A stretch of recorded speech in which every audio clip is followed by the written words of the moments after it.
Amém. Oremos ao Senhor. Soberano Deus, tu que és o nosso Pai também, Amém. te louvamos, te glorificamos, te exaltamos, porque tu és tudo para nós.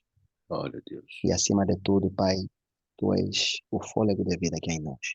Amém. Rei de glória, nesta hora, mais um dia de aula, mais um dia de ensinamento, de estudo, de aprendizado.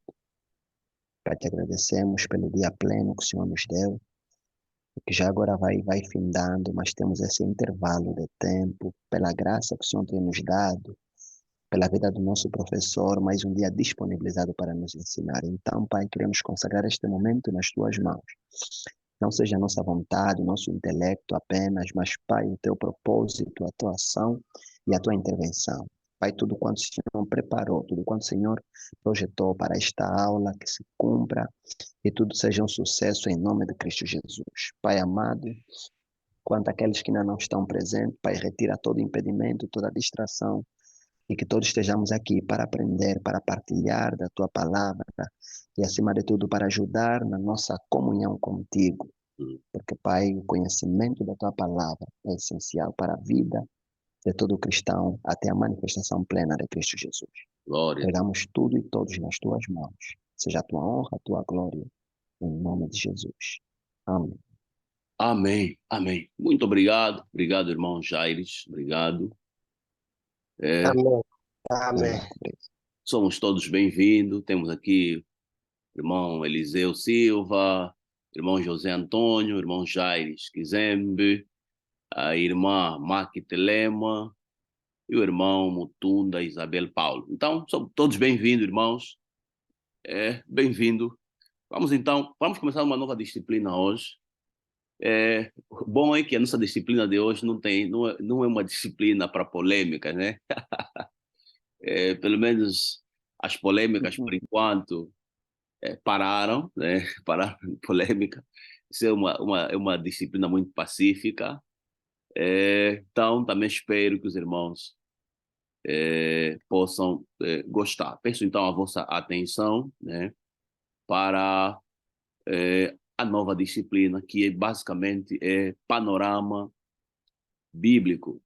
Quando falamos de panorama bíblico, basicamente a ideia é aprendermos, né, sobre algumas informações essenciais que nós devemos ter, devemos conhecer, pois essas informações são indispensáveis para nós termos um entendimento correto ao lermos as Sagradas Escrituras.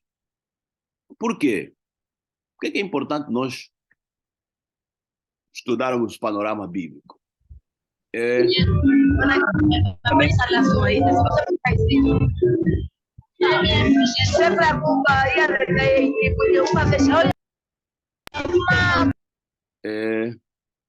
Existe, primeiramente, existe um grande abismo cronológico, né, entre nós, que estamos aqui no século XXI, e os povos da Bíblia, né, narrado nos textos sagrados, né? Nós temos textos que nos narram situações que ocorreram mais de 3.000 anos atrás.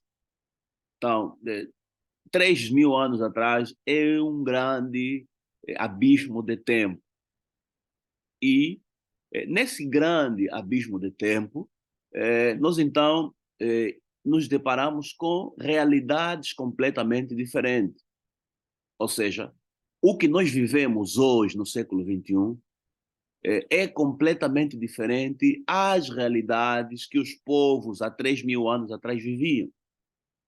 Estamos a falar do contexto político, os contextos políticos que nós vivemos, contextos sociais, contextos econômicos, contexto tecnológicos, contexto religioso, né? Nós temos vários contextos diferentes. Há que esquecer o contexto geográfico também, né? O contexto geográfico. Todos esses elementos são cruciais para nós termos um entendimento correto das Escrituras. Muitos irmãos, muitos de nós, entendemos mal a Bíblia, porque nós lemos a Bíblia como se estivéssemos a ler um livro que está a narrar de situações que aconteceram no nosso tempo. Tá. Nós lemos os textos bíblicos e entendemos os detalhes que os textos nos apresentam como se fosse, né, de acordo com a nossa realidade. Então, é importante nós sabermos os tempos, né, que os textos bíblicos foram escritos, né, todos esses aspectos que eu aqui já adiantei, né, onde é que o texto bíblico foi escrito, onde é que a cena contada no texto aconteceu, quando é que a cena aconteceu, né, qual era o ambiente político, o ambiente social, econômico, tecnológico, né? Isso é muito importante, nos ajudam a percebermos alguns detalhes que nós temos nos textos sagrados. Por exemplo, quando o irmão lê, por exemplo, de um texto bíblico a falar de carro, por exemplo, carro, né, carro de guerra, muitos irmãos erradamente pensam que nos tempos bíblicos já havia carros como nós temos hoje, esses carros, né, movidos a motor. Podemos cair no erro de pensar assim, porque é isso que nos vem no entendimento quando nós encontramos a palavra carro, né? Mas temos que entender como eram os carros antigamente, né? Nos tempos que o texto bíblico narra. Então, parece não, mas são detalhes que fazem toda a diferença no nosso entendimento do texto Ah? sagrado. Portanto, o panorama bíblico, né? Basicamente, nós vamos estudar todos esses elementos, né? Todos esses elementos que vão concorrer para a compreensão correta dos textos sagrados, ok? Então, é de extrema importância nós termos este conhecimento. Vai afetar de que maneira a nossa forma de ler e a nossa forma de entender os textos sagrados. Antes, então, de eu avançar, gostaria de saber, né, no meu dos irmãos, quantos irmãos já leram toda a Bíblia, de Gênesis até Apocalipse? Podem se pronunciar.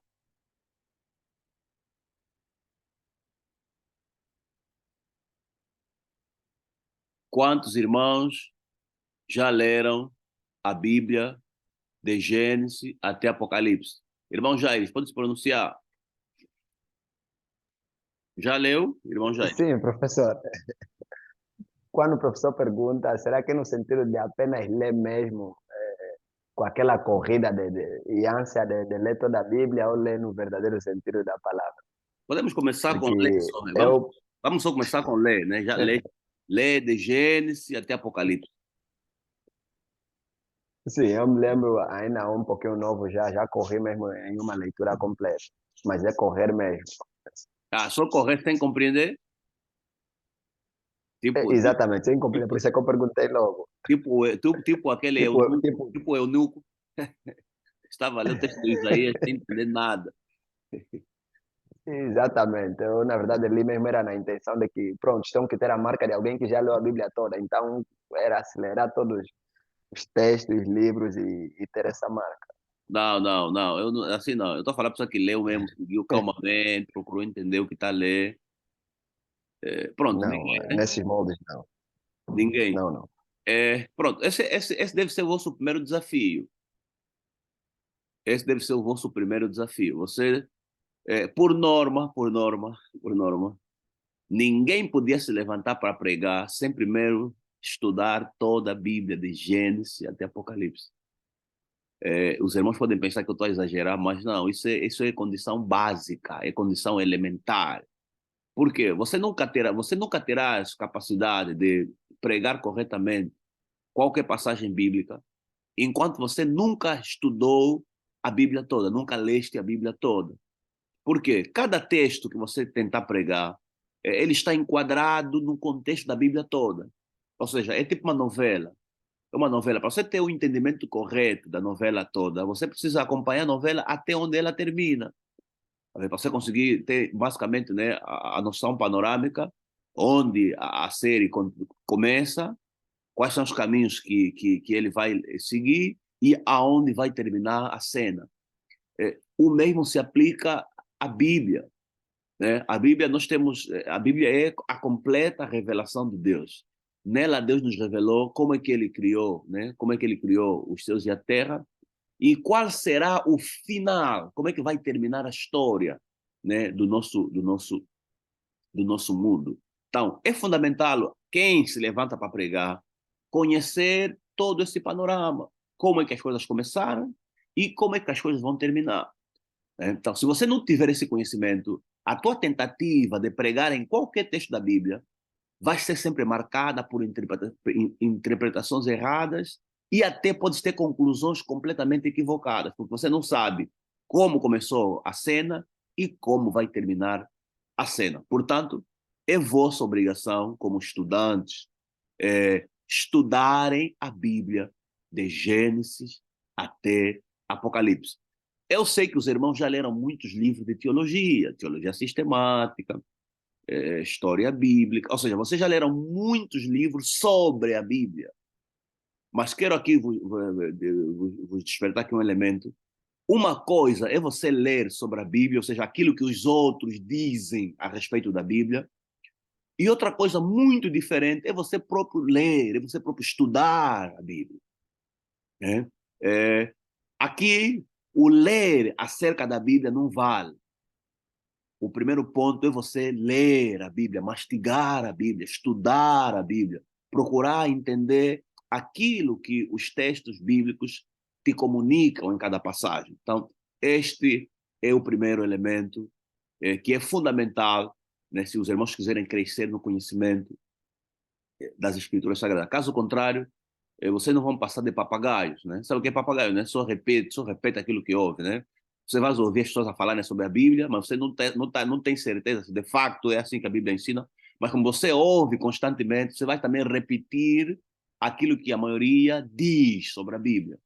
É assim que muitas heresias, muitos erros, nós repetimos só cegamente, né? Repetimos só. Então, é nossa responsabilidade, deve ser nossa preocupação particular, pessoal, estudarmos as escrituras de Gênesis até Apocalipse, procurar compreender mesmo o que as escrituras nos ensinam. Porque a nossa disciplina de panorama bíblico, o nosso foco é mesmo a Bíblia, né? É a Bíblia. Então, aqui nós vamos vos dar, né, alguns detalhes, assim de forma resumida, mas é necessário que os irmãos leiam a Bíblia, né?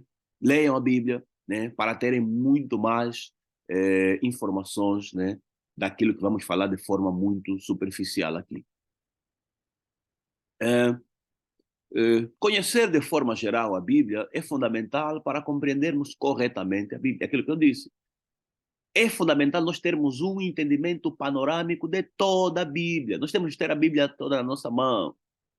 Temos que conhecer do princípio até o fim o plano de Deus revelado nas Escrituras Sagradas.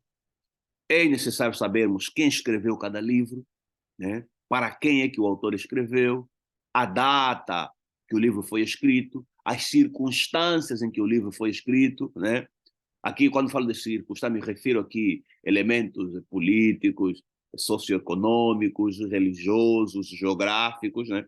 Todas essas informações são essenciais para um entendimento mais aprofundado do texto sagrado. Caso contrário, não vamos passar de entendimentos superficiais, né? Ok. Também é importante sabermos o público-alvo, ou seja, a quem é que o autor, né, endereçou, né, o seu livro, né? Quais são as pessoas que ele tinha em mente ao escrever o que ele escreveu, né? Certamente que os autores, nenhum autor da Bíblia tinha em mente nós, né? A nossa realidade, não, porque eles viveram numa realidade muito diferente. Claramente que eles tinham em mente, né, os povos, né, da época deles, as realidades da época deles. Então, eles escreveram tomando como base a realidade que os autores viviam, bem como também a realidade que os seus destinatários viviam. Quer dizer que você, para entender um livro da Bíblia, você tem que entender quando é que esse livro foi escrito, quem escreveu e para quem é que ele escreveu, né? Isso é importante, vai te ajudar você a perceber, né, o conteúdo, né? É muito importante. Portanto, essa disciplina visa lhe apresentar uma visão geral da Bíblia Sagrada, e breves acontecimentos de cada livro, né? Vamos aqui destacar, né, os principais acontecimentos de cada livro. Vamos estudar retrato, ok? Vamos então começar a falar um pouquinho do Pentateuco. Os irmãos já ouviram falar de Pentateuco? Alguém já ouviu? Alguém sabe o que é Pentateuco?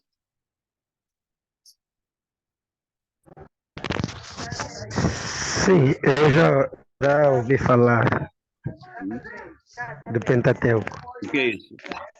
Trata-se dos 5 livros escritos por Moisés, isso é de Gênesis até Deuteronômio. Perfeito, perfeito. Muito bem, muito bem. Obrigado, irmão Mutuna. Muito bem. É basicamente isso, né? Quando falamos de Pentateuco, a palavra penta em si já vem de 5, né? Então nos referimos aos 5 livros escritos por Moisés. 5 livros escritos por Moisés, desde Gênesis até o livro de Deuteronômio, ok? Então, chamamos de Pentateuco, ou os 5 livros de Moisés. Também esses livros são chamados de Torá, né? A palavra Torá, no hebraico, significa instruções ou lei, né? Instruções ou lei ou, né? ou princípios, né? Então, são os 5 livros. Sempre que o irmão ouvindo falar de a lei, os livros da lei, lembre-se, está se referindo aos 5 livros escritos por Moisés, de Gênesis até Deuteronômio, ok? Agora, irmãos, esses 5 livros escritos por Moisés, de Gênesis até Deuteronômio, são o coração do Antigo Testamento. Atenção, são o coração do Antigo Testamento. Por quê? Porque todo o Antigo Testamento tem o seu alicerce nesses 5 livros. Todo, ok? Então, quer dizer que esses 5 livros são essenciais para nós entendermos tudo aquilo que o Antigo Testamento ensina. Quer dizer que o irmão não terá condição de pregar em nenhum texto do Antigo Testamento se você não conhecer esses 5 primeiros livros. Então, são de extrema importância, porque lá nós encontramos, né, a base, né, de todo o ensinamento que nós temos no Antigo Testamento, ok? Todos eles foram escritos por Moisés. Atenção, mas se os irmãos lerem esses livros, né, de Gênesis até Deuteronômio, vocês não vão encontrar aí a dizer que Moisés escreveu esse livro. Aí o autor nesses 5 livros, ele não se identifica, né? O autor é anônimo. Então, a autoria mosaica desses livros nos é fornecida pela tradição judaica, ou seja, os judeus sempre tiveram esses livros como sendo livros de Moisés, né? E também Jesus, né? Jesus também afirmou isso, né? Também confirmou, citando trechos desses livros e atribuindo esses livros a Moisés, né? Como sendo escritos de Moisés, ok? Dito isso, vamos então agora olhar cada um desses 5 livros. Não sei se alguém tem uma pergunta aqui, né? Algum problema até aqui. Alguém tem algum problema? Penso que não, né? Vamos então, vamos agora dar uma olhada a cada um dos livros. Pronto, o primeiro livro do Pentateuco, que também é o primeiro livro da Bíblia Sagrada, primeiro livro do Antigo Testamento, ele tem o nome de Gênesis, né? Gênesis, essa palavra Gênesis vem do grego, que significa começo, começo ou princípio. No hebraico, a palavra é Bereshit, né? Bereshit, que significa, né, o começo, né, ou no princípio, né, no princípio. Agora, este livro de Gênesis, né, já dissemos que foi escrito por Moisés. Moisés é o autor deste livro. O que é que esse livro narra? Alguém sabe o que é que o livro de Gênesis retrata? Alguém pode falar? O que é que esse livro retrata?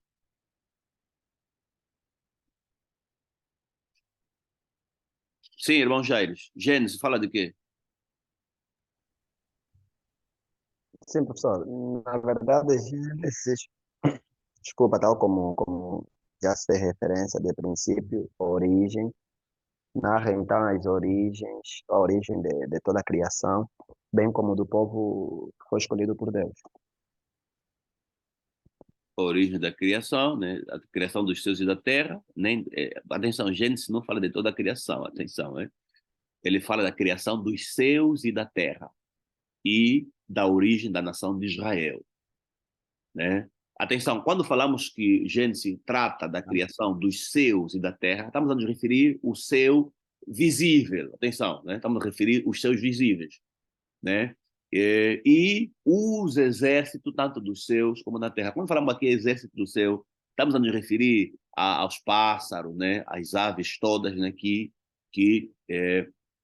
voam, né? Sobre o céu, né? O nosso céu visível, atenção, né?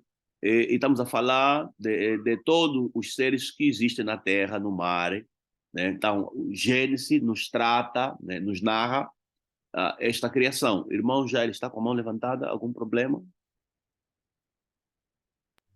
Não, não, levantei para intervir agora há pouco e já arrei.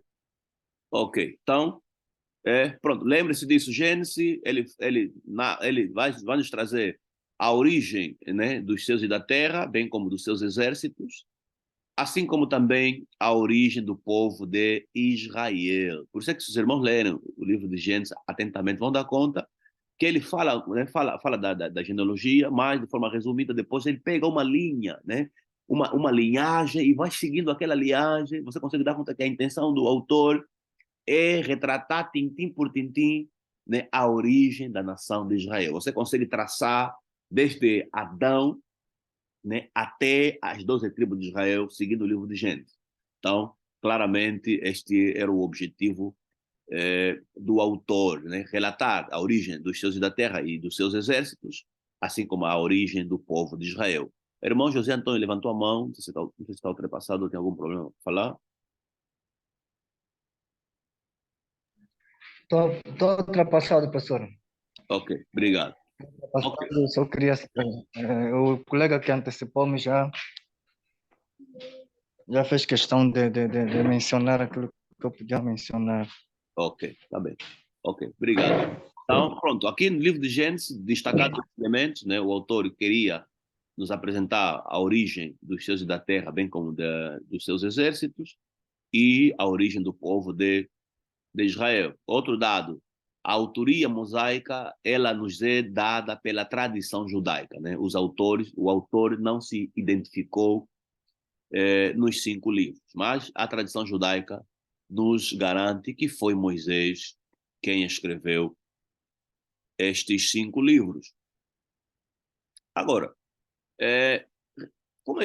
quais são os principais eventos, né, retratados nesse livro de Gênesis?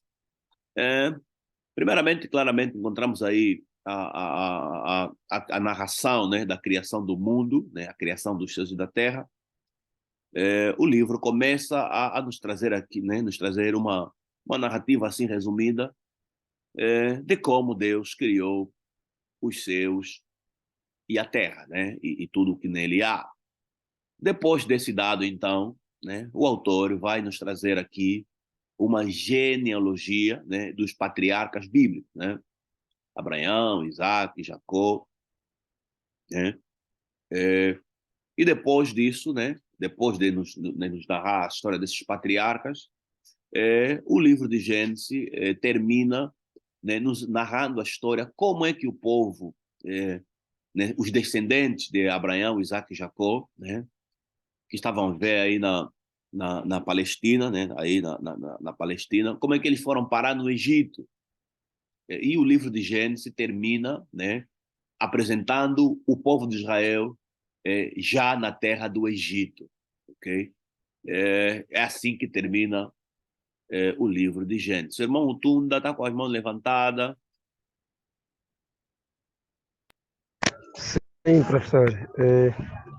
Há algo que eu queria saber, se calhar, parecendo simples, mas é necessário termos uma noção mais lata sobre ele. Quando estamos a falar de tradição judaica, qual é a compreensão que deve nos vir à mente sobre tradição judaica? Estamos a falar Essa é a minha questão. estamos a falar da religião dos judeus, do judaísmo. Os irmãos sabem que nós adotamos o Antigo Testamento da religião judaica. O Antigo Testamento, basicamente, são escritos que pertencem à religião judaica. E nós, os cristãos, simplesmente adotamos esses livros, né, como nosso Antigo Testamento. Então, aquilo que a tradição, né, a tradição judaica, aquilo que os judeus, os rabinos antigos, né, os judeus antigos, comentaram, escreveram sobre esses livros, nós adotamos.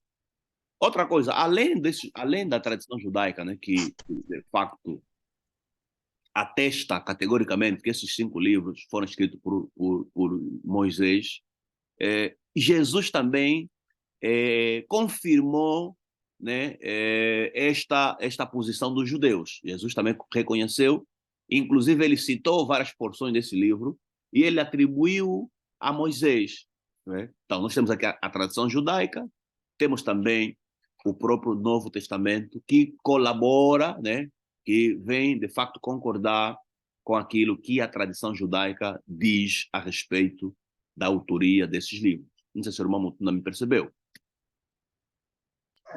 Sim, professor, percebi perfeitamente. A minha questão era mesmo sobre o sentido lá, praticamente, daquilo que é a tradição judaica. E a explicação foi bem clara. Obrigado. Ok, tá bom, estamos juntos. Vamos então avançar. Quanto ao livro de Gênesis, algum problema? Alguma dúvida? Acho que não, né? Muito claro. Okay, o resto é os irmãos lerem. Você tem muitas histórias aí no livro de Gênesis, tem muitas coisas boas. Por exemplo, né? Há um grande problema que nós debatemos muito aqui em teologia, que é a questão da teodiceia, né? Teodiceia, penso que os irmãos sabem.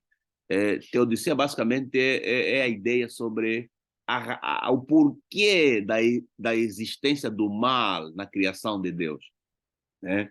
Por que existe o mal? Por que existe morte, existe tragédia, guerras? Por que tudo isso existe, né? Nós encontramos as respostas no livro de Gênesis, né? Então, o livro de Gênesis é fundamental para nós ler, é indispensável nós conhecermos esse livro, estudarmos ele, percebermos ele, porque o entendimento do livro de Gênesis vai nos ajudar a compreendermos vários fenômenos da nossa existência, bem como também a refutar muitas ideias erradas, mitológicas, que vêm sendo criados, né, a respeito da origem das coisas. Por exemplo, existe, por exemplo, um grupo de denominações que também se diz ser cristão, por exemplo, que ensinam que a Eva não foi a primeira mulher de Adão, né? Uns dizem que antes de Deus fazer a Eva, Adão tinha uma mulher que o nome dela era Lilith, e Adão teve filhos com essa Lilith, né? Então, se nós não tivermos conhecimento do livro de Gênesis, podemos cair nesse tipo de conversas fiadas, né? Então, é fundamental nós dominarmos bem aquilo que o livro de Gênesis nos relata. Outro dado importante, né, também no livro de Gênesis, por exemplo, existem muitas denominações cristãs até que ensinam que o pecado que Adão e Eva cometeram é relação sexual. Muitos pregam isso, ensinam isso, né? Então, se nós não tivermos conhecimento de Gênesis, podemos cair nesse ensinamento errado, né? Então, é fundamental nós entendermos, estudarmos o livro de Gênesis. Na verdade, é o primeiro livro, fala do princípio.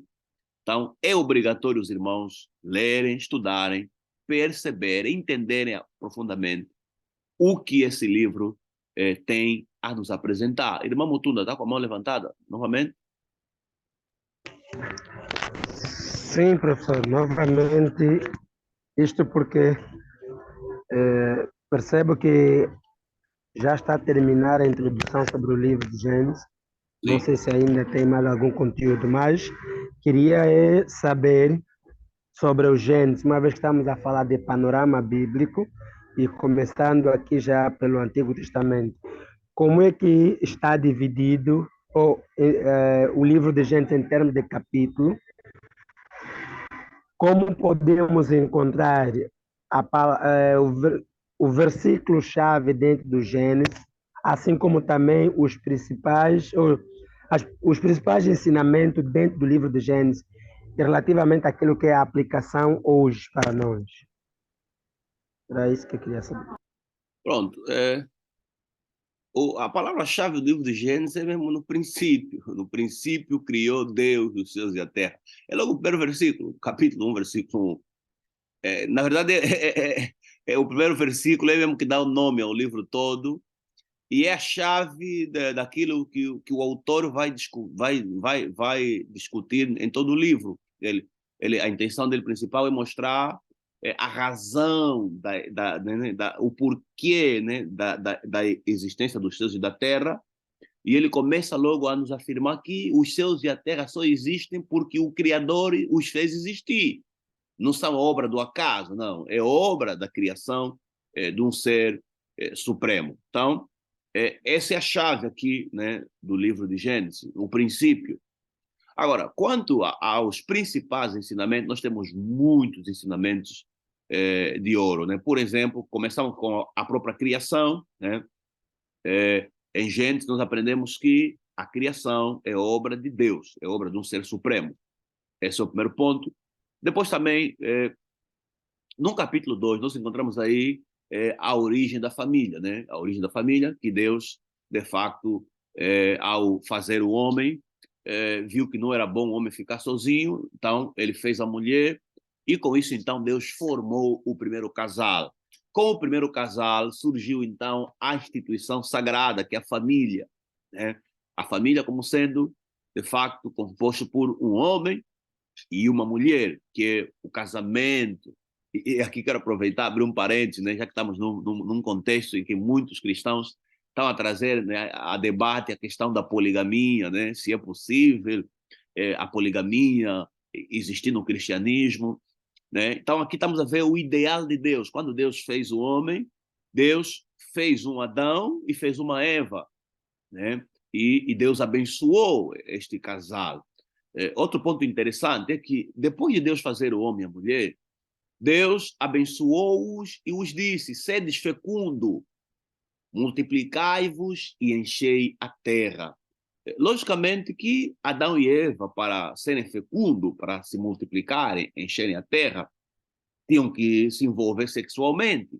Quer dizer que já desde a criação, desde o momento que Deus criou Adão e Eva, Deus autorizou, né, a relação sexual, né, dentro dessa união, e o próprio Deus, inclusive, abençoou a relação sexual entre Adão e Eva. Portanto, aqueles que tentam levantar o argumento de que o pecado que Adão e Eva cometeram é sexo, não faz nenhum sentido, porque Deus já havia autorizado e Deus, inclusive, abençoou o casal para fazerem, né, para se multiplicar.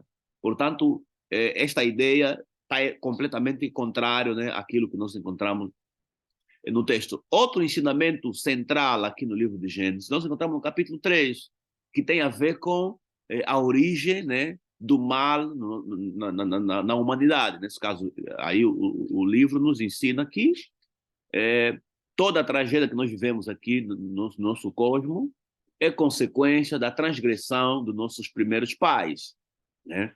Eles desobedeceram a ordem divina e, como consequência, então, Deus amaldiçoou não só o homem e a mulher, a serpente, mas também Deus amaldiçoou toda a criação. Por isso é que a Bíblia ensina que toda a criação geme. Por quê? Por causa do pecado de Adão e Eva. Quem pecou foi apenas o homem, mas todo mundo aqui na Terra sofre, todo mundo sofre em consequência da transgressão do ser humano. Pronto. Temos também depois aqui várias passagens que nos dão a origem, por exemplo, da diversificação de línguas. Depois temos aí a origem do povo de Israel com Abraão. Então, são vários ensinamentos centrais, né? E por isso é que eu recomendo os irmãos estudarem, né? Aqui não tem outra magia, não. Aqui a magia é vocês estudarem, né, o livro, né? Vão estudando, vão lendo, vão procurar compreender aquilo que os textos sagrados têm a vos comunicar. E procurarem, com base no vosso estudo daquilo que está nos textos sagrados, né, então buscarem lições nesses textos. tem muitas lições, muitas mesmo. E se eu me apegar aqui nas lições que nós encontramos em Gênesis, eu posso gastar toda a aula só falar de lições. Então, eu não vou. Esse não é o meu objetivo aqui no panorama. Aqui no panorama, a minha intenção é só vos mostrar, né, os elementos essenciais, e o resto vocês vão então ler para vocês se aprofundarem naquilo que os autores têm a vos comunicar. Quanto à data que o livro de Gênesis foi escrito, né, esse livro foi escrito a quando do Êxodo, né, quando Deus tirou o povo de Israel da terra do Egito. Portanto, então, ele é datado do ano 1440 a.C., né? 1440 a.C. É um livro que foi escrito muito tempo, né? Muito tempo. De 1440 a.C. até hoje, né? São quase 3.500 anos atrás, é muito tempo. Ok? Então, pronto, esse é basicamente o resumo quanto ao livro de Gênesis, né? Agora vamos passar para o livro de Êxodo, que é o segundo livro da Bíblia. Vou interromper aqui a partilha, partilha da minha tela. Vou partilhar um outro ficheiro. Quanto ao público-alvo, né, a quem é que Moisés escreveu, não só o livro de Gênesis, mas todo o Pentateuco, claramente Moisés escreveu para o povo de Israel, né? Ou seja, o destinatário desses livros era o povo de Israel. Ok, vamos agora então ver o segundo livro da Bíblia, que é o livro de Êxodo. Alguém aqui já leu o livro de Êxodo?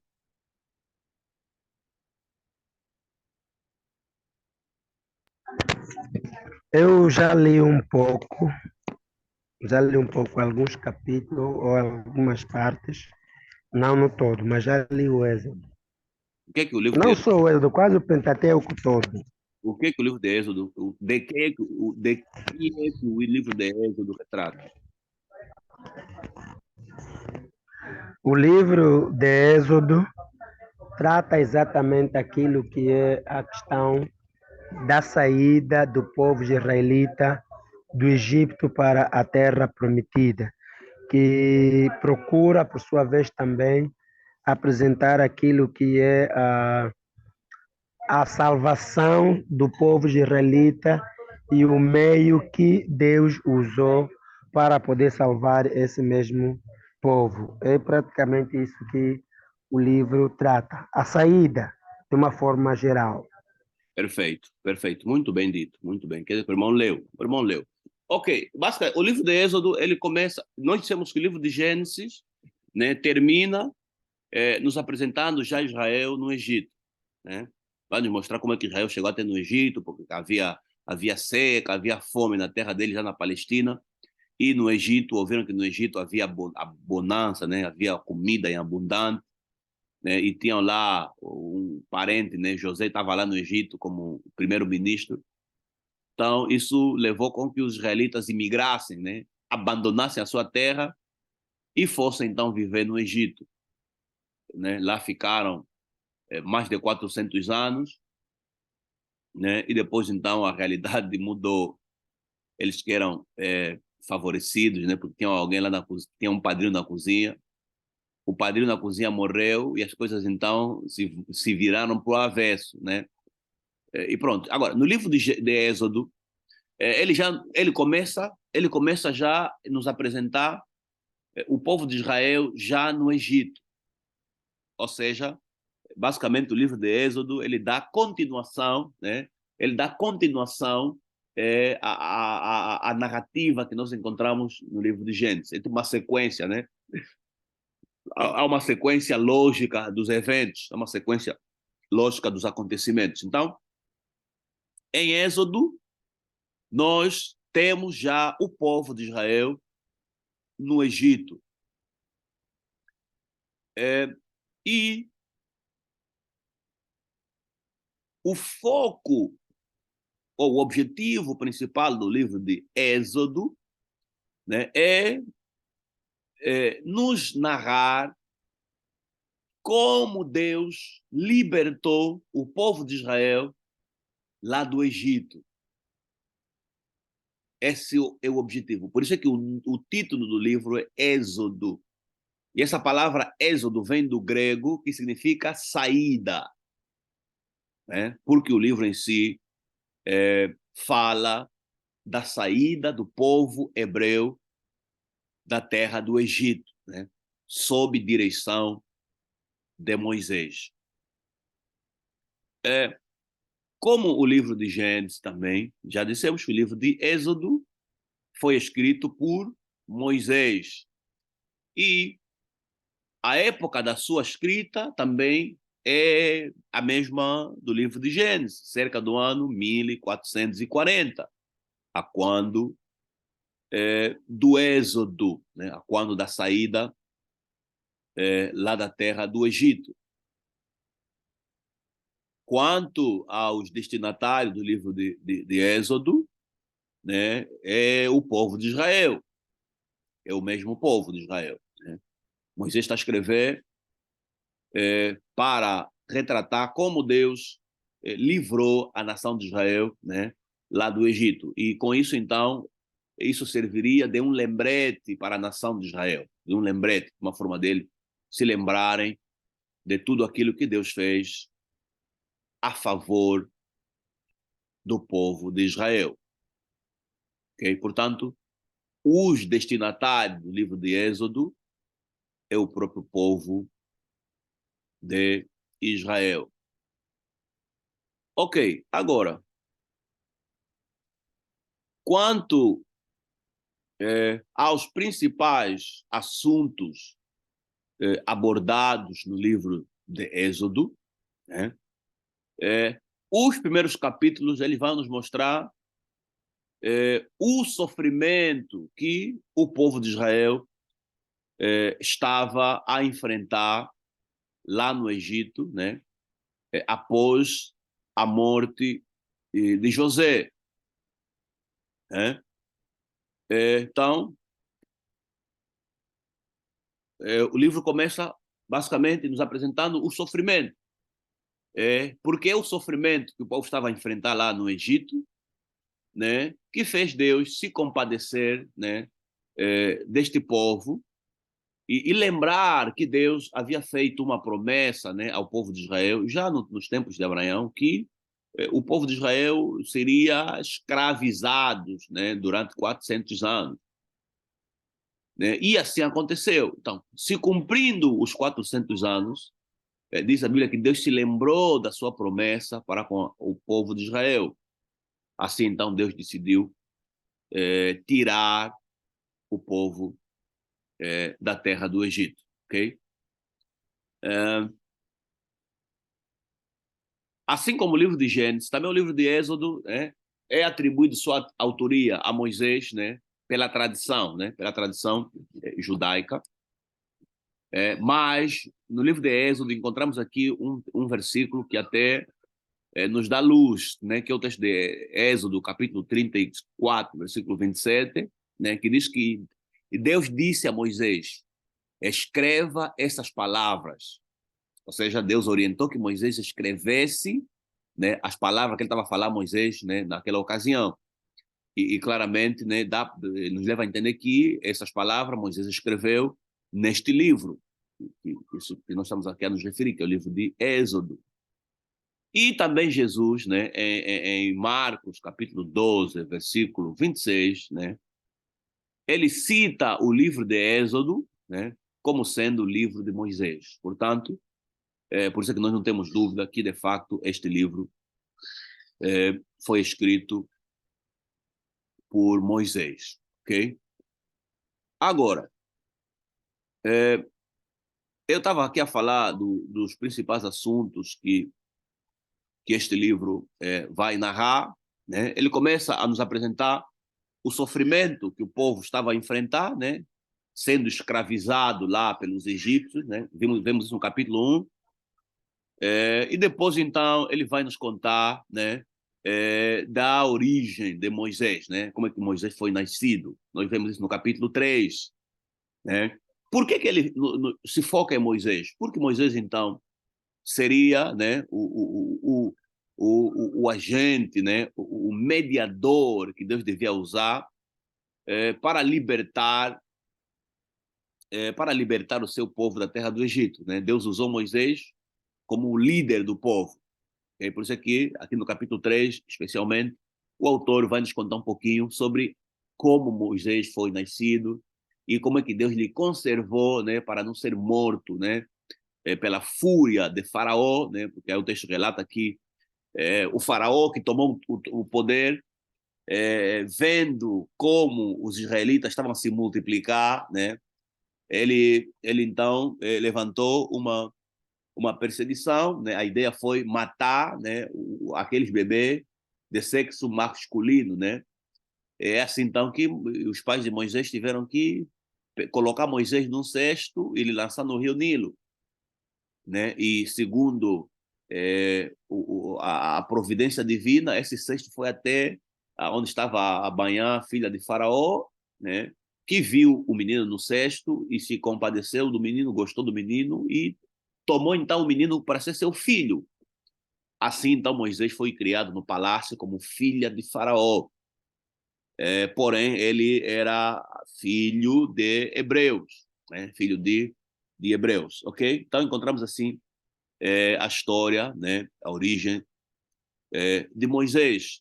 Depois, então, outro dado muito relevante que nós encontramos neste livro, né? É o enfrentamento, né, entre Moisés e Faraó. Moisés é enviado por Deus diante de Faraó para ele libertar o povo de Deus que estava sob o poderio de Faraó. E nós então aprendemos que para Faraó deixar o povo de Israel sair do Egito, né, Deus teve que operar, né, 10 pragas, né, as 10 pragas, né? Também é aqui um ponto de grande destaque neste livro. E depois, além das pragas, né, nós vemos então aí já a saída, né? O faraó deixou o povo sair, e ao sair, o povo então foi conduzido por Deus em direção ao Mar Vermelho, onde não havia caminho, e nos apresenta aí que Deus, de forma sobrenatural, usando Moisés, né, abriu o Mar Vermelho, o mar se abriu, e o povo então passou a seco, né? Depois disso, também encontramos aí então a nação de Israel a vaguear, né, no deserto.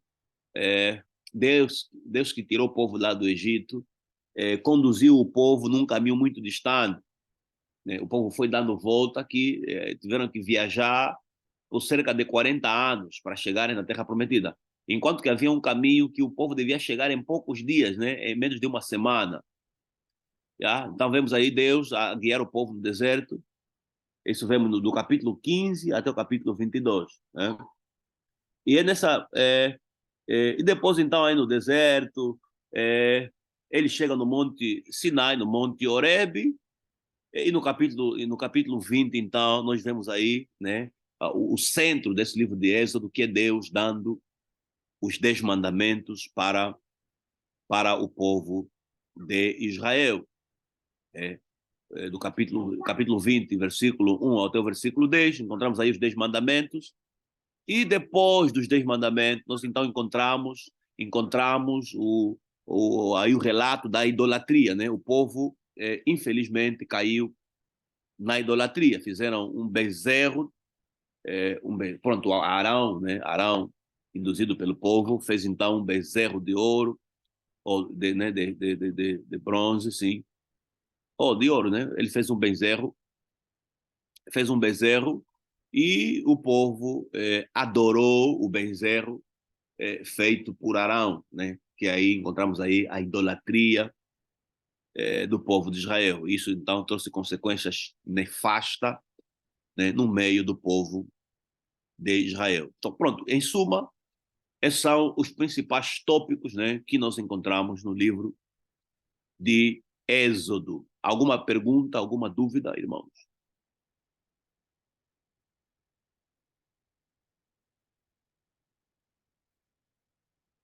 Ok, o silêncio diz que não há dúvida, então vamos avançar, vamos aproveitar e avançar. Assim chegamos então no terceiro livro da Bíblia, que também é o terceiro livro do Pentateuco, é o terceiro livro escrito por Moisés, que tem como título Levítico. Né? Esse título, Levítico, vem de Levi. E Levi, né, era um dos filhos de Jacó. Né? E a tribo de Levi, ela foi escolhida por Deus para se dedicarem exclusivamente aos serviços sagrados. Né? Os levitas eram encarregados em cuidar do templo, né? Cuidarem dos sacrifícios, é eles que faziam os sacrifícios no templo. Então, este livro de Levítico, basicamente, é um livro de liturgia. Ou seja, neste livro, nós encontramos as instruções de Deus para os levitas. Nela, Deus orienta como é que os levitas deviam fazer os vários serviços do templo. Como é que eles deviam celebrar as cerimônias, como é que eles deviam fazer o holocausto, os sacrifícios, porque eles tinham que fazer as coisas fielmente conforme Deus orientou. Porque caso contrário, Deus matava. Se algum levita fizesse algum sacrifício de forma errada, não seguindo tintim por tintim os procedimentos dados por Deus, Deus matava na hora. Então eles tinham que ter cuidado em ler o que está nesse livro, compreender o que está nesse livro e fazer conforme está no livro. Por isso que o livro é Levítico, são instruções. É tipo um manual de instrução para os levitas. Né? Por exemplo, nossos dias de hoje, por exemplo, os pastores evangélicos, nós temos o que nós chamamos de manual de ministro, né? Que é aquele manual que nós usamos para celebrar certas cerimônias, como casamento, culto fúnebre, inauguração de um templo. Né? Os pastores têm um manual de ministro, onde nós encontramos, né, os passos que o pastor tem que seguir, né, ao celebrar, ao celebrar, ao celebrar, né, essas cerimônias. Assim também eram o livro de Levítico, era um manual de instrução que os levitas deviam seguir escrupulosamente, né, em fazerem os serviços sagrados que foram ordenados por Deus. Ok? Assim como os livros de Gênesis e Êxodo, também o livro de Levítico foi escrito por Moisés entre os anos 1450 a 1410 a.C. Né? Este livro contém 27 capítulos e tem 859 versículos. Okay?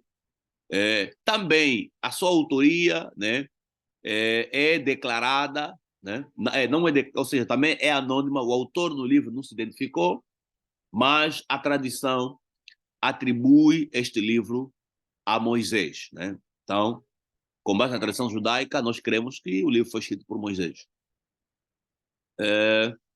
Ok, em suma, é isso, né, que nós temos aqui no livro de Levítico. É lá onde nós encontramos as principais festas que os judeus tinham que celebrar, como é que eles deviam celebrar, as ofertas que eles têm que dar, como é que os levitas deviam apresentar essas ofertas a Deus. Né? Tudo está lá, tá tudo lá bem descrito neste livro. Alguma pergunta, alguma dúvida, irmãos, quanto ao livro de Levítico? Quero aqui aproveitar fazer uma correção, né? Porque há muitos irmãos, né, no nosso meio fazem confusão, né? Há irmãos que chamam os músicos da igreja como levitas, né? Tá errado, irmão. Os músicos da igreja não são levitas, não. O termo levita significa alguém que pertence à tribo de Levi.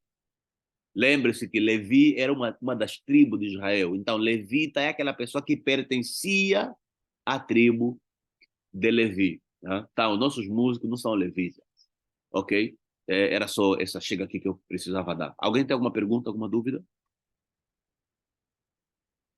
Sim, irmão Mutunda. Sim, professor. Obrigado mais uma vez. Sobre essa última, eu penso, eu já cheguei também de entender esse lado, mas eu tenho compreendido que através, uma vez que os levitas eram separados para poderem fazer trabalho de uma forma específica, e também havia o coral, era também derivado dali. Penso que é através dali que muitos consideram isso, mas a minha questão não é essa.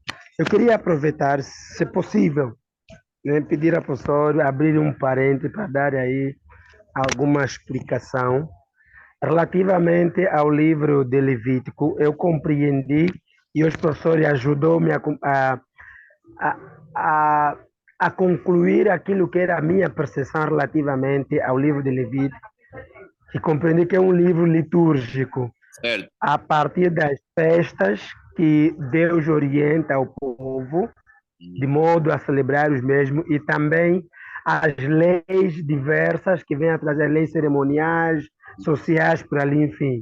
Então, desde este momento, compreendi que o livro Levítico é um livro litúrgico. Certo. Mas agora, o parente que eu penso é olhar a liturgia no Antigo Testamento, baseado mesmo neste livro, a maneira como os levitas deveriam escrupulosamente seguir, e eu transporto agora para o Novo Testamento, em termos daquilo que é a liturgia Novo Testamento.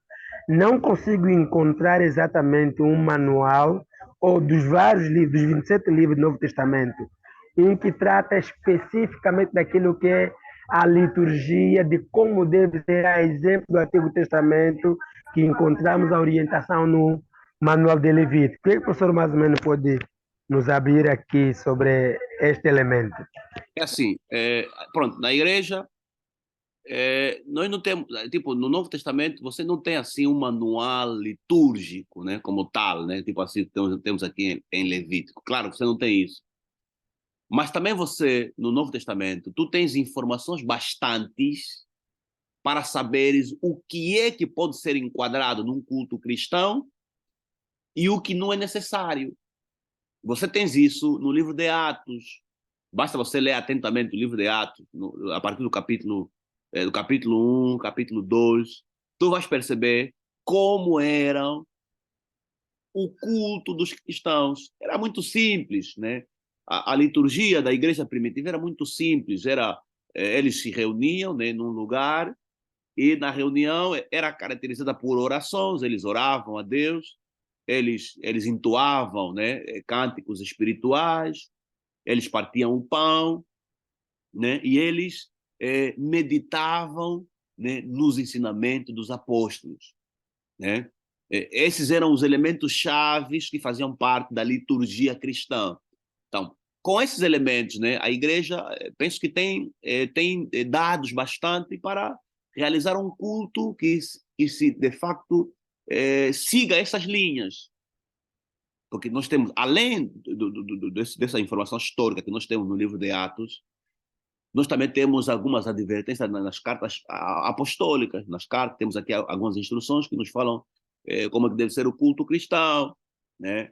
Que devemos nos cingir em nos exortar, né, com a palavra de Deus, né? Entoar cânticos espirituais para nos enchermos do Espírito Santo. Então, não temos uma nota de liturgia, mas temos informações bastantes que nos dão elementos suficientes para nós, de facto, fazermos um culto que esteja dentro desses padrões. Não sei se o irmão conseguiu me perceber. Percebi, professor. E muito obrigado mesmo. Oh, de Percebi. nada, sem problema. Ok. Então, vamos agora avançar para o livro de Números, né? Ou alguém tem também alguma pergunta? Alguém quer perguntar alguma coisa? Ok. Ninguém quer perguntar. Vamos então avançar. Ok. O quarto livro. Ah, irmão Jair, está com a mão levantada. Sim, irmão Jair, pode falar. Sim, obrigado, professor. Eh, Como o professor fez referência da liturgia do culto da igreja primitiva, mas na verdade eu gostaria de saber se as orientações litúrgicas, não é?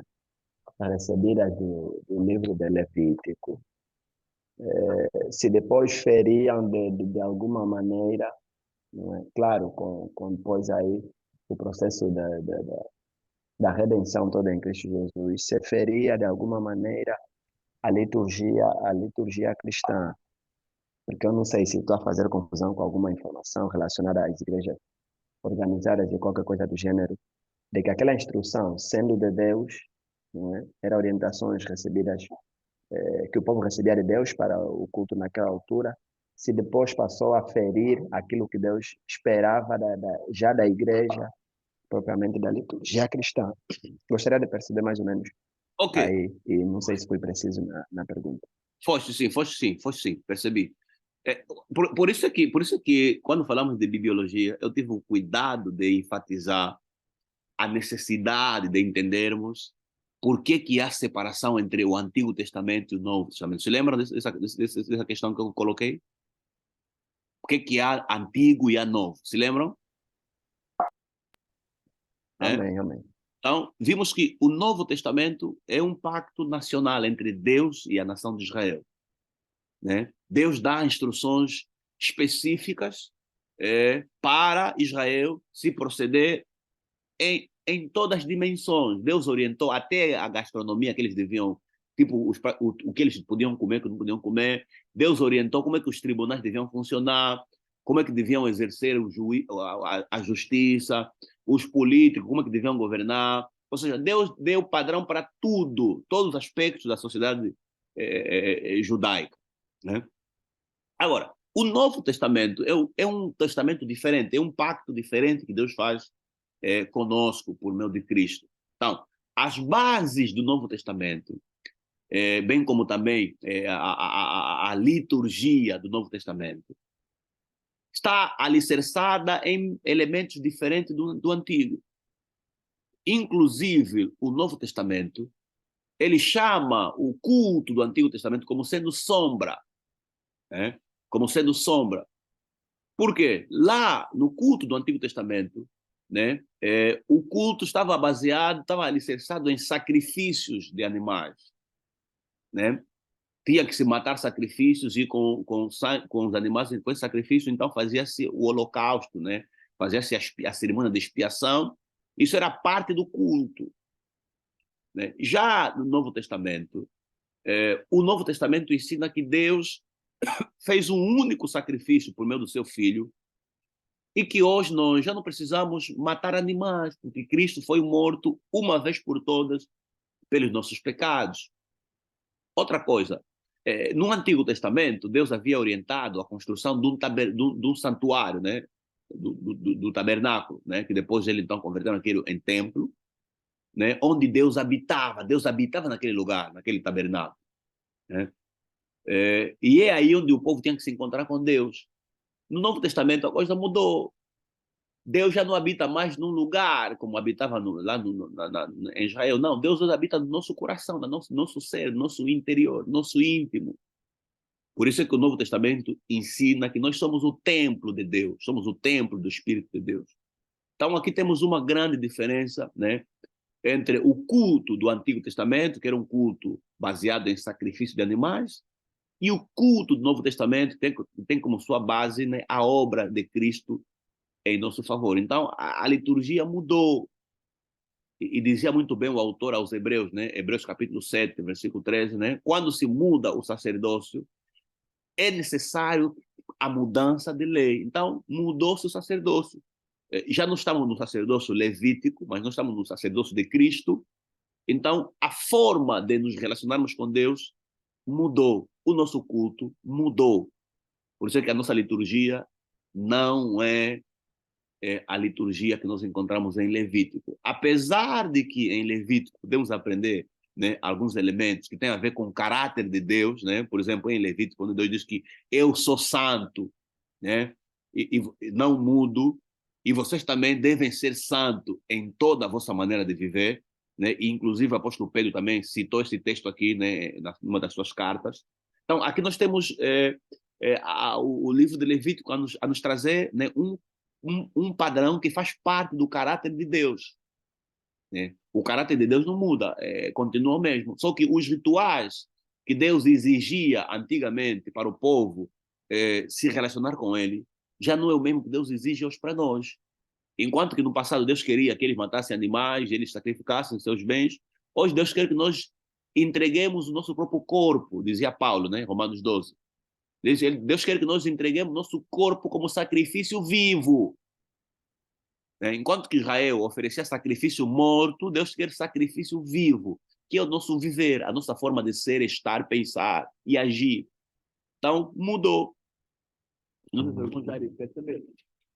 Mudou.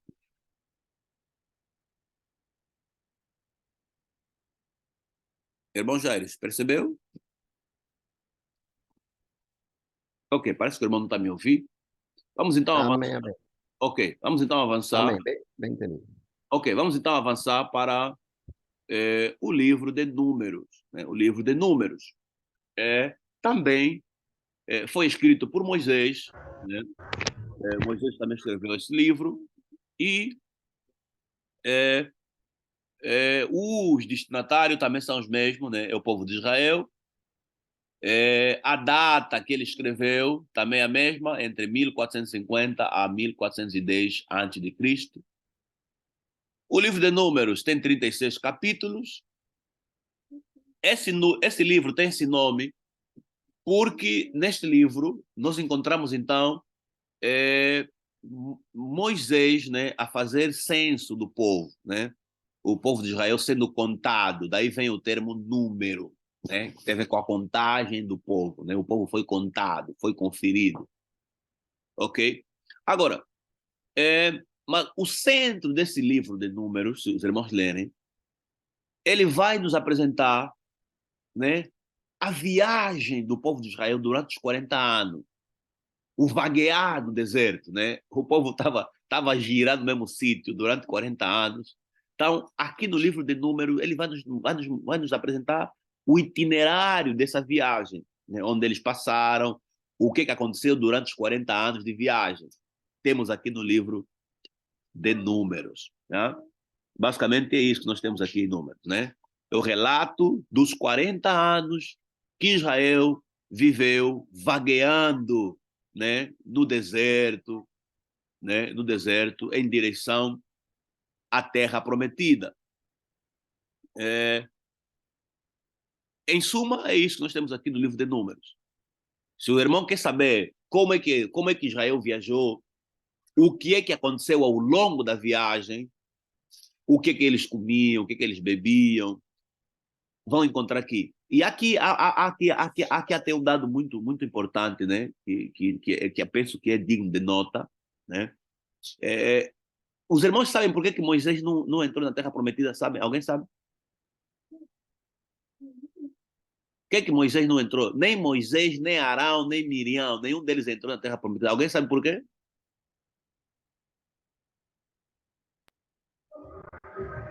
Posso, professor? Sim, avança, pode. Sim,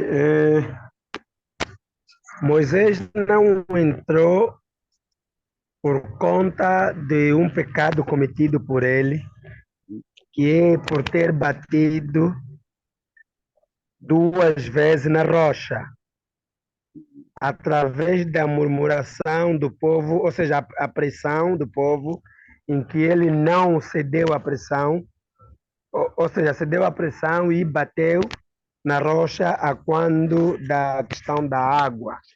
Então, essa é uma das razões que fez com que Moisés não entrasse na terra prometida. Qual é o mal que há em ele? Segundo algo. Qual é o mal que há em Moisés bater na rocha?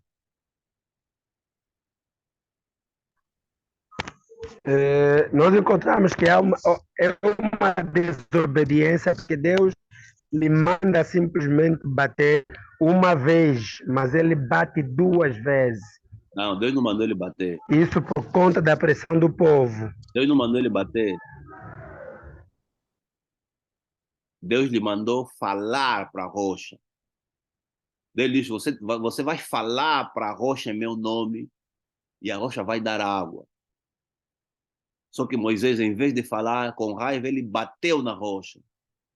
Ele, ao fazer isso, Deus se sentiu desonrado. Por quê? Porque se Moisés falasse a rocha em nome de Deus, a rocha, ao produzir água, quem seria exaltado seria Deus, porque ele falaria em nome do Deus Altíssimo. Agora, só que ele, ao bater sobre a rocha, era como se quem fez a rocha jorrar água é Moisés. E Deus ficou então muito zangado, Deus ficou muito irado com Moisés. Ele disse, Moisés, por causa disso, você não vai entrar na terra prometida. Irmãos, olhem quão rigoroso Deus é, né? E aí, irmãos, Deus é amor, vai me entender, irmão. Deus não vai te entender. Se você conhece a palavra de Deus e ainda assim você desobedece o que Deus, a palavra de Deus, não pensa que Deus vai te entender. Deus não vai te entender. Deus é rigoroso para a sua palavra. Isso é um alerta para nós, né? Porque muitas nossas igrejas nos pregam um evangelho barato, um evangelho onde Deus não te exige nada, ele é só obrigado a te abençoar, não coloca nenhuma obrigação para ti. Isso é um engano, né? Estamos a ver aqui, Deus mandou algo a Moisés. Quando Deus manda algo, ele exige que nós façamos escrupulosamente conforme ele mandou. Ao não fazer isso, Moisés, infelizmente, perdeu o direito de entrar na terra prometida. E Deus falou assim, Moisés, olha, sobe mesmo lá no Monte Nebo, veja mesmo a terra como é que é linda, vai ver de longe, mas você não vai entrar. O povo vai entrar, mas você não vai entrar, porque você me desonraste, né? Aqui há uma outra lição muito forte nessa história, irmãos. Vê, olha só. Apesar de Moisés não obedecer o que Deus lhe mandou, mas o caso curioso é que mesmo assim, né, a rocha deu água, pois não? Sim, deu água. Mas deu água como se ele não fez como Deus lhe mandou fazer. Aqui, irmãos, tem uma lição muito forte. Eu penso que eh, primeiro a intenção de Deus é de poder fazer um milagre na vida ou demonstrar um milagre na vida do povo. Por outra, a intenção de Deus também era de poder livrar o seu povo em função de uma necessidade que eles estavam a padecer, que era a sede. Então, como a fonte era mesmo a rocha, já naquilo que é naquilo que era, como dizer, naquilo que era já designado por parte do próprio Deus, que tinha de ser na rocha, e, apesar de Moisés ter contrariado o método, que seria falar e ele bateu, mas era mesmo na rocha e ainda assim poder demonstrar o quão poderoso é o Deus. Penso Ok. ser Olha, este motivo. olha, há uma lição aqui muito forte, irmãos. E muitos pastores, muitos ministros eclesiásticos caem nessa armadilha. Qual é a armadilha? Atenção, irmãos. O facto de algo dar certo não quer dizer que você está certo. Ou seja, o facto de dar certo não é sinônimo de que foi aprovado por Deus. Existem coisas que as pessoas fazem de forma errada, mas dá certo. E as pessoas se deixam iludir pelo resultado. Não, o importante é o resultado. Não, irmãos, Deus não olha só no resultado. Deus olha no método que você usou para fazer. Ainda que o resultado seja benéfico para o reino, ainda que o resultado seja você ganhar muitas pessoas para o reino de Deus, mas se você usou os métodos errados, Deus vai te condenar pelos métodos errados que você usou. Quero fazer lembrar aqui um lembrete de Jesus, né? Ele dizia, nem todos que me dizem Senhor, Senhor, Senhor, herdarão no reino de Deus. mas aqueles que fizerem a vontade de meu Pai. E ele vai mais além. Naquele dia, muitos me dirão, Senhor, em teu nome expulsamos demônio. Atenção, irmãos. Quer dizer que é possível alguém expulsar o demônio, mas sem essa pessoa estar em harmonia com a vontade de Deus. Tá vendo? É possível alguém ensinar bem, pregar bem, evangelizar bem, sem estar em harmonia com a vontade de Deus. Quer dizer, essa pessoa expulsa demônio, prega, ensina, evangeliza, ajuda os necessitados, mas no final das contas será condenado. Por quê? Porque a pessoa só fez por fazer, não fez conforme Deus ordenou que tinha que ser feito. Então, guardem esse princípio, irmãos. O facto de algo dar certo não é sinônimo de ser aprovado por Deus. Tá? É importante nós sabermos como fazer as coisas de Deus. Deus exige que as coisas dele sejam feitas escrupulosamente conforme ele orientou. Essa é a lição que nós temos aqui em Moisés. Mas também Arão não entrou na Terra Prometida. Por quê? O que fez Arão não entrar na Terra Prometida também? Alguém sabe?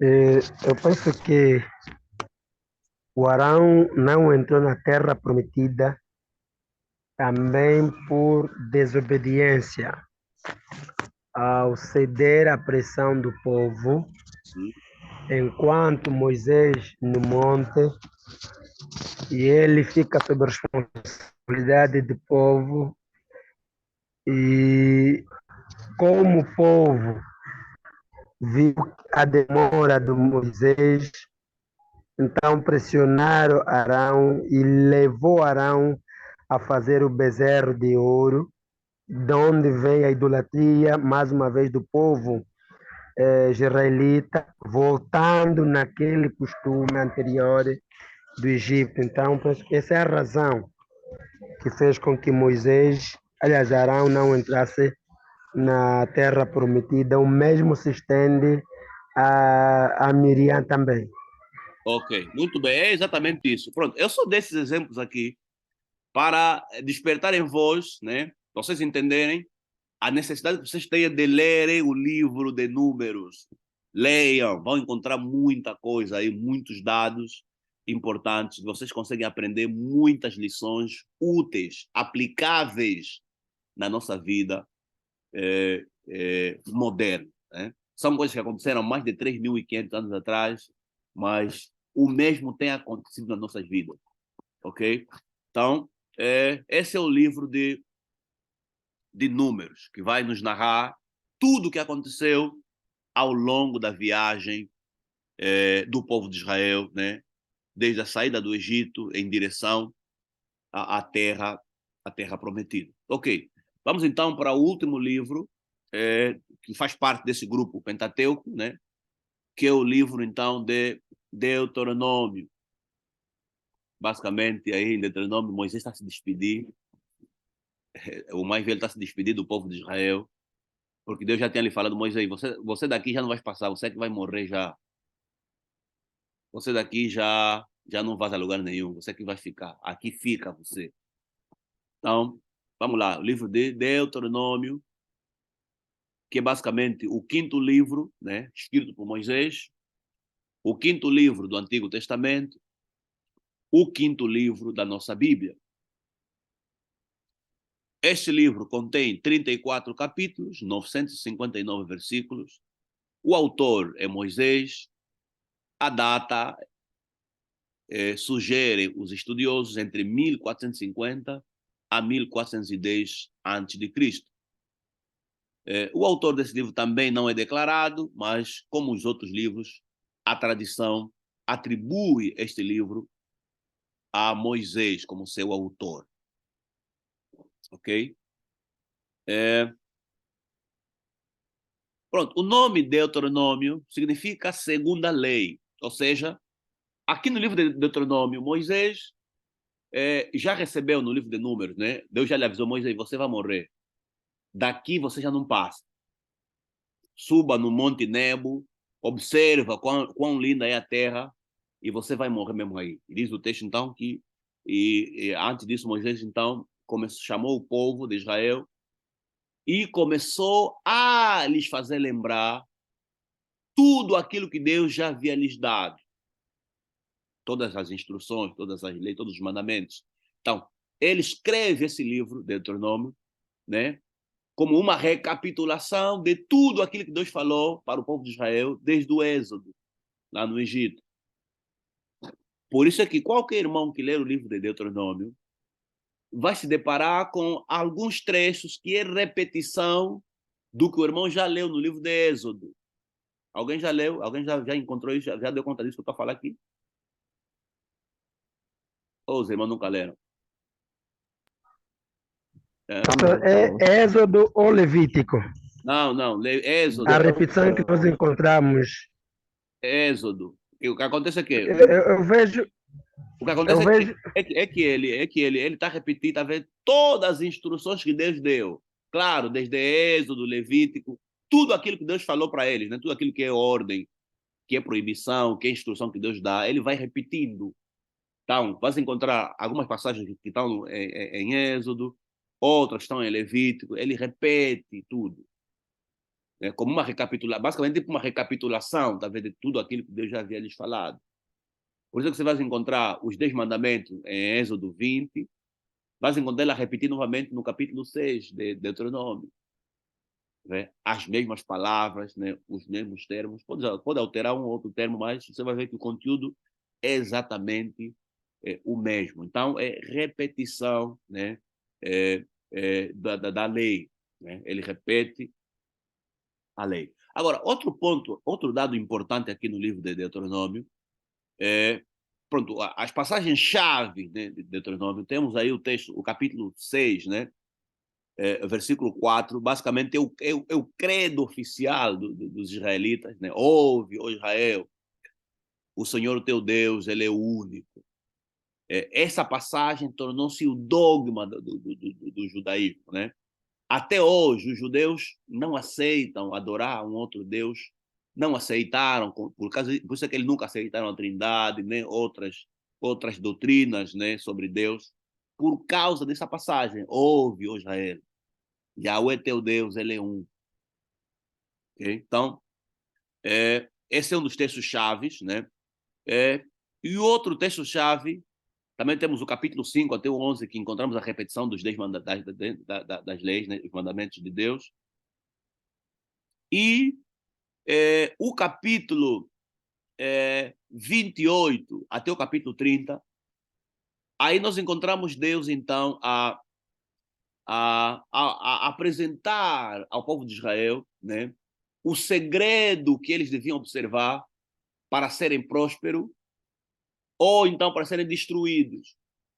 Nós encontramos isso no capítulo 28, versículo 1 de Deuteronômio. Deus fala assim, olha, se vocês... Aí Deus está a usar Moisés. Moisés fala assim, olha, se vocês prestarem atenção a todos os mandamentos que o Senhor, teu Deus, vos deu, e obedecerem fielmente, o Senhor, teu Deus, vai te abençoar, vocês serão benditos no campo, na cidade, tudo vai vos correr bem. Se os vossos adversários vierem contra vocês em um caminho, vão fugir diante de vocês em 7 caminhos. Ou seja, um monte de bem-aventuranças, de promessas positivas, caso Israel desse ouvido à voz de Deus e obedecesse os seus mandamentos. No capítulo 15 do mesmo livro, aí agora ele fala agora o oposto. Se vocês não darem ouvido à voz de Deus, se vocês não guardarem os seus mandamentos, o Senhor teu Deus te amaldiçoará. Maldito serás no campo, na cidade, maldito será tudo que você fazer.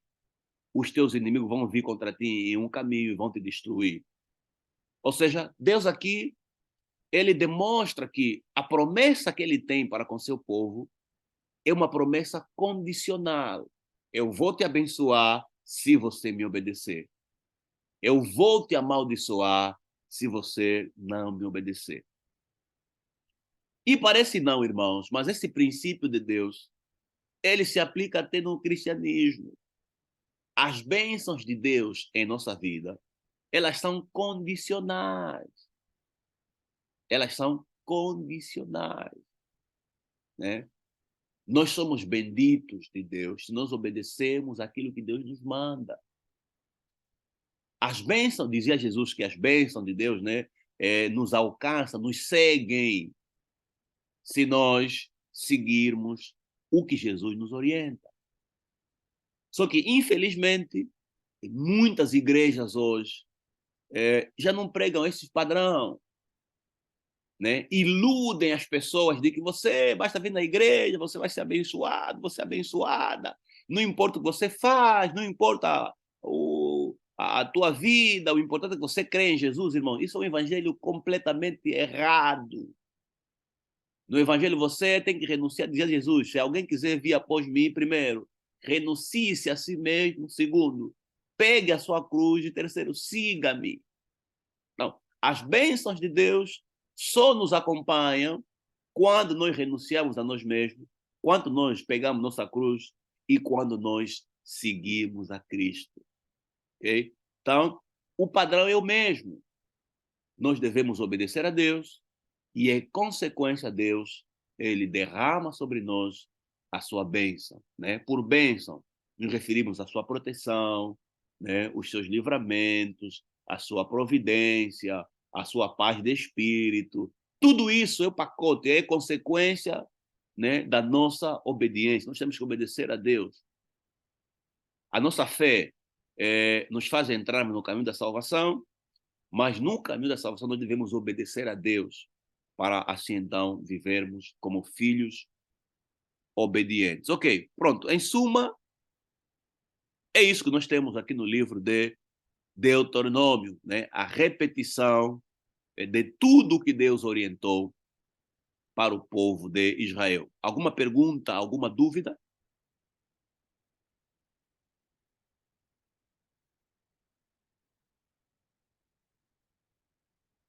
Alguma pergunta, alguma dúvida?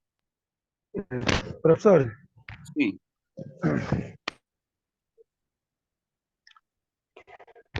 em alguns estudos acerca do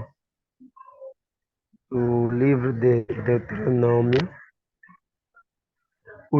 sobre os últimos capítulos, Uhum. em alguns estudos dizem que foram escritos pelo Josué, Certo. embora a autoria do livro é atribuída a Moisés, Certo. segundo a tradição judaica, mas os últimos capítulos são atribuídos, aliás, foram escritos por Josué.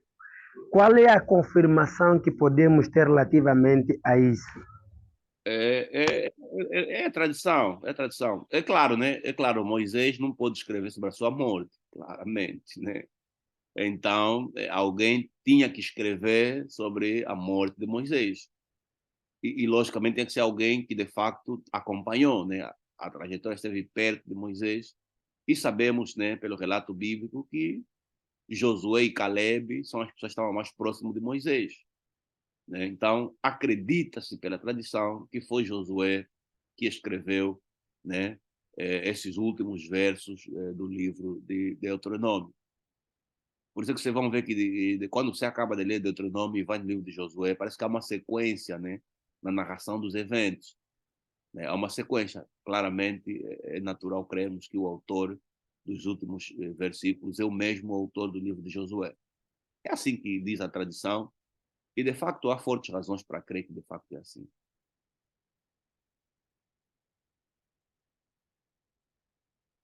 Ok. Pronto, para não ser muito longo, vamos parar por aqui. Está claro, está claro. Vamos parar por aqui. A próxima... Eu dizia, está claro, está claro.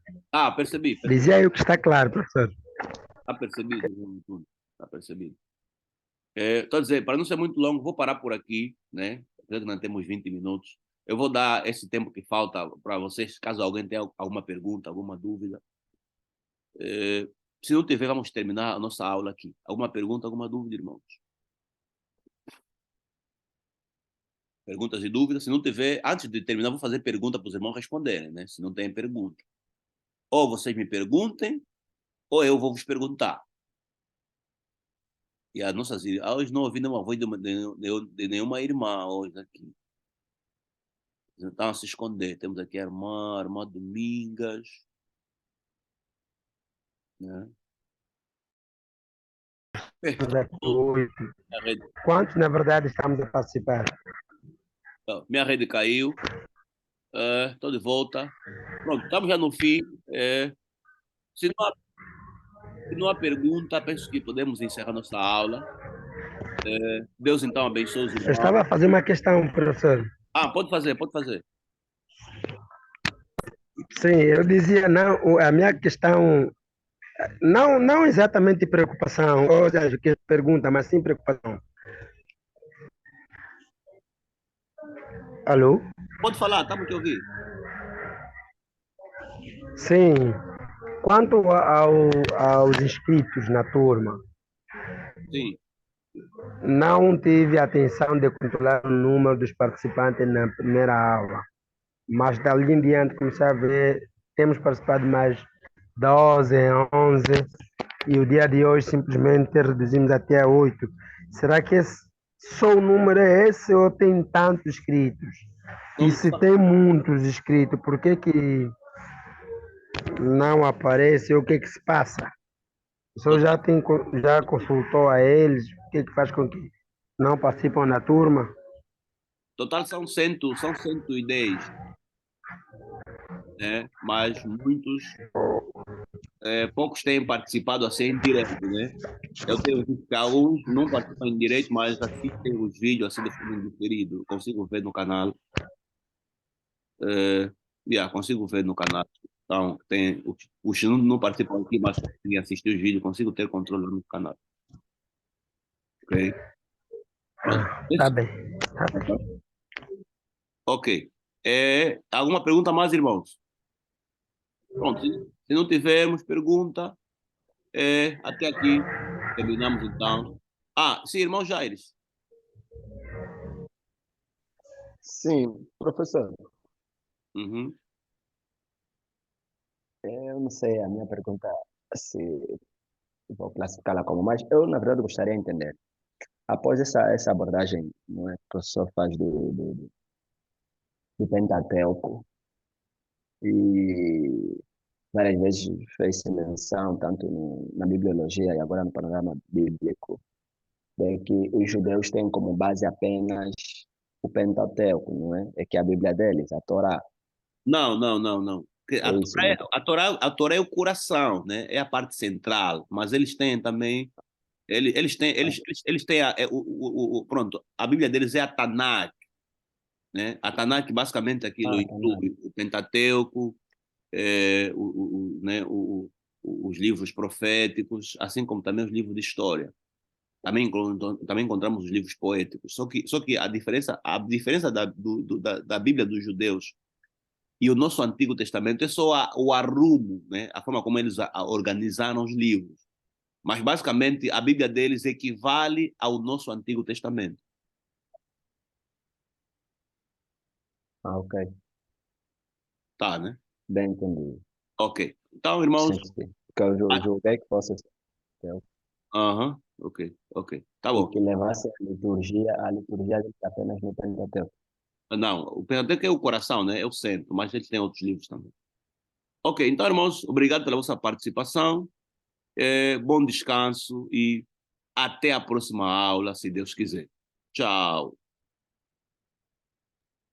Tchau, amém.